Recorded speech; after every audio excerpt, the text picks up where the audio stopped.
Alright, darn it, I believe it's about, April 19th already. And holy cow, man, you know, I don't do a whole lot in the winter time anyway, but by golly, when the 1st of April comes around, I'm kind of rested up there, ready to go, and I don't know. You know, Nebraska never did lock down everybody like some states did. This is, of course, this is recording during the coronavirus, or everybody is saying we're right near the peak of the amount of deaths, but like there were 600 died in New York City today. I think they're up to 13,000 just in New York. God. You know, 50% are old folks that had problems, you know, diabetes and oh hell, there's all kinds of crazy things you can have problems with, you know, but when you get old, you're just a little bit more susceptible. You don't have that fire inside you, you know, like, man, I've always kind of relied on that fire and desire shit, you know. Whew, couldn't see that. But the older you get, the fire gets a little dimmer. And so, you know, when you get into situations like we're in now, you know, with the coronavirus and threatening everybody, and God damn it, you know, I don't know if it's the government that's got everybody on the edge, or if it actually is worth being on the edge, and they've correctly alerted us. You know, there's a big controversy about that. There's folks that are protesting, man. They want to go back to work. They want freedom. They think they earned it, which of course they did, you know, but by golly, it's, when you live in the United States of America, you kind of got to play the game with everybody else. I mean, what the hey?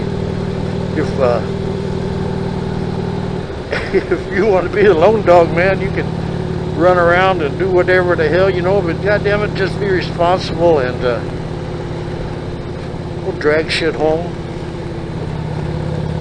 Don't spread it with somebody else. Don't catch it in the first place.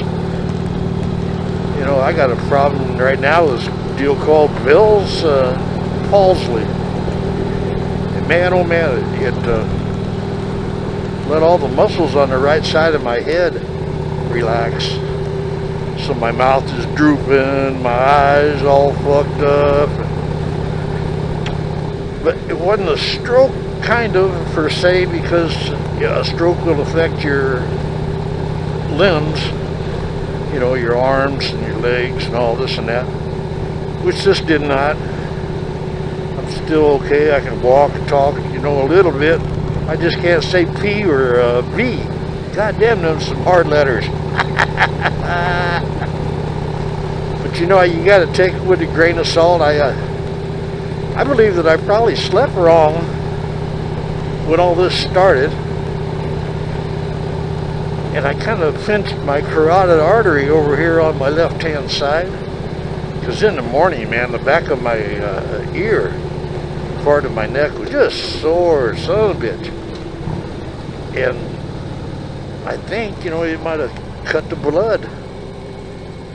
But according to the doctor says that it's a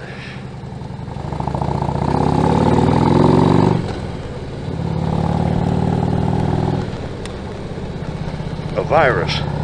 So, good enough for me, man. I said, he said, well, you got a Bell's palsy. I said, I know Sharon Palsley and Larry Palsley. Never met Bell. And I said, is she going to go away? And he said, yes. And I said, okay, fine. He gave me some pills, some eye drop, and sent me on my merry way, man. I got to, shoot, I don't know, a week or so behind me now. All the fields are gone. Kind of just coasting here, and from what I've read about it and what the doctor told me, and you know, it all sounds like it's going to come back, which is great, you know. More than great. Hey, shit, what am I saying? It's for all the people, man, that ain't normal, that got something going on, man, an existing condition. I feel so sorry for everybody, man. I wish I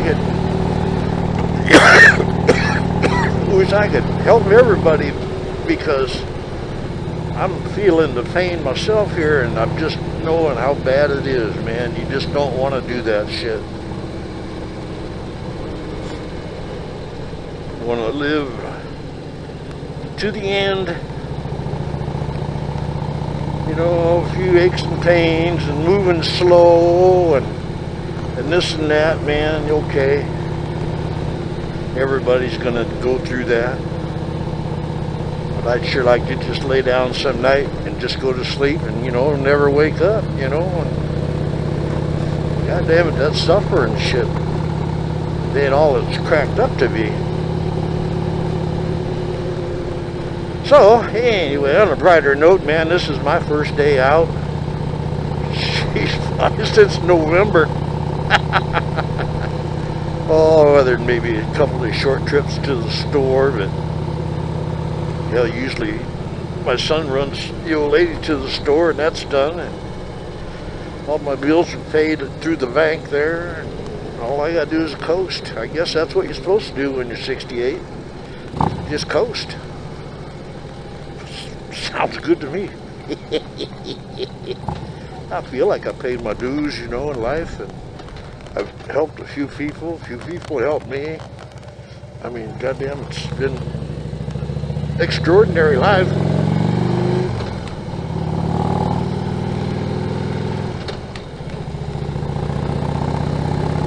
Yeah, let's ride here a little bit. Just went through the Forgot store, and I'm out here. I'm going to catch Blair Low Road for a little bit here, and then we're going to turn off of this deal and go back up through the backwoods. So my map will.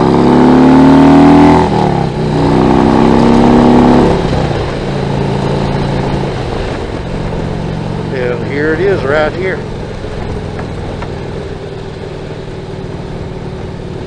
I'm going to run up to 72nd through this way, and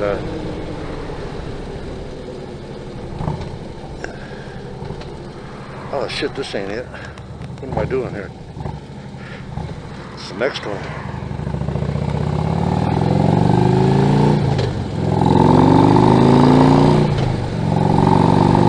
Alright, John, God damn it, I know you can't see.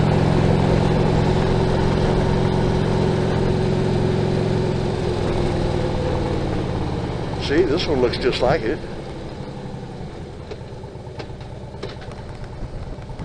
But it curves around and comes out on this, I don't know, it was up to 72nd anyway.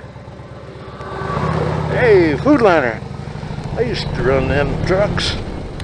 I took a truck just like that over to Pepsi, 72nd L Street, 3 times a day with corn syrup.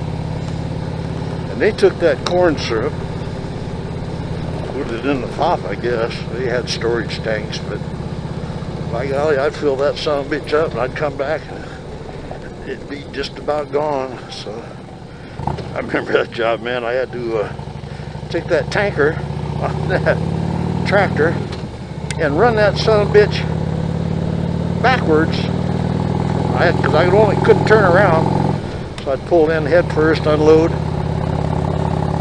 and then to back out that gate onto 72nd. And I can't see shit because, you know, the trailer's way the hell back there. Well, I just inched it and inched it and inched it. If I heard a horn, I'd stop, and that means somebody ain't got enough time to wait. And once that trailer got out there and got both them lanes blocked, you know, you're pretty much squared away.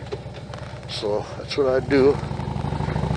I got good at it because I do it 3 times a day. It paid okay. Shit, my days were 18 hours long because I had like 4 hours between each load. So first load, I run back and I'd unload, and then run back to Blair and load her up. And 4 hours before I can take off again. And I'd do the same thing in the middle of the afternoon. You know, it kind of reminded me of driving a school bus a long time ago. I used to drive for Keystone Bus Lines, man. I got back from Vietnam. There wasn't nobody that would believe that I knew how to drive a truck. And then they said, oh, you know, well, the rules are a little different over here. And I said, yeah, I'm sure. I said, I can learn. But by God, they was so uppity, they wouldn't even hire a rookie. What kind of a deal is that?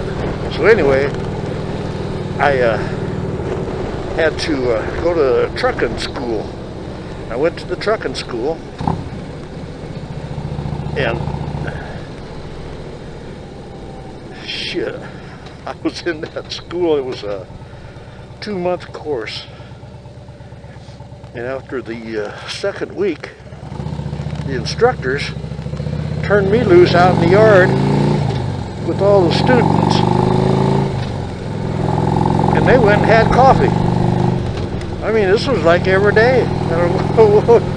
Jesus Christ, I paid $2,000 for this class. I said, here I am teaching the son of a bitch. Well, it was okay because I got my license. And I got me a job, you know, driving for a nickel a mile, 5 cents. Excuse me. 5 goddamn cents a mile. I mean, I had to put some miles on to get anything done there, but we did. And I drove for a scalawag guy down there in Carter Lake, man, old Pat Malone. Pat, if you hear this, you cheap fucker. We had a good time though. He had a deal. He was running the West Coast, man. He had an extra tractor and goddamn big old Kenworth cabin over. And this mother had I think it was a 500 Caterpillar in that thing. And it would do 120 miles an hour. Now, 120 miles an hour, yeah, you know, on a car or bike or something, but that damn big truck, you get something up over 90. Yeah, you better have a good truck. So anyway, this goddamn big old double sleeper yet, cab over, I think 156-inch frame. It was a monster. We'd run the West Coast, me and Pat would. And he'd always do these white crosses, you know. Oh, come on, man, we can go a few little over, make this truck stop up here, you know. And so, yeah, here we go. And goddamn, we get to West Coast in a day and a half. And same thing coming back. But yeah, he hired me and introduced me. But I mean, hell, that was no insurance, no. I don't even think there was any unemployment. He was a fly-by-night kind of guy, you know. He'd like to do it Pat's way. Well, let's see here. We got to turn some damn where up here, and this sucker sneaks up on you, and you look like you go, oh shit, man, where the hell are we going to turn at? Well, here it is right here. When you see that gravel up there, here it is. Just avoid it. This is a very nice road here. In my TomTom, I'm watching it. I'm watching you. I don't, man, it's like it's lost.